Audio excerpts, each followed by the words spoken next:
तो मोर बहनी है, लेकिन संग में जो लड़का है वो एक ऊपर हाथ का बनता है, कुछ तो गड़बड़ है।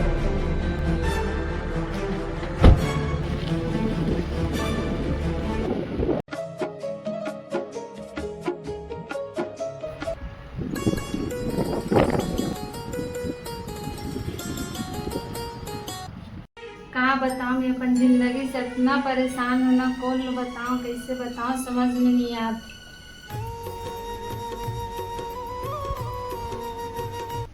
कैसे ममता एकदम उदास उदास लगा था। क्या बताऊँ भैया, मैं अपन जिंदगी से बहुत परेशान हूँ, बहुत तकलीफ में हूँ। मैं कौन बताऊँ, कौन सुनाऊँ, ऐसे लग। सुन मोर बात, बता दीजिए। देख ममता, पैसा ल रखे बार बैंक मिल जाही, सोना ल रखे बार लौकर मिल जाही, लेकिन अपन मन के बात ल रखे बार कोई सच्चे आदमी मिलना आज के डेट में बहुत मुश्किल है। हाँ भैया। भरोसा और अर्थी एक बार उठते वो दोबारा नहीं। रस्ता तोर देखत देखत आखी हा फिरागे।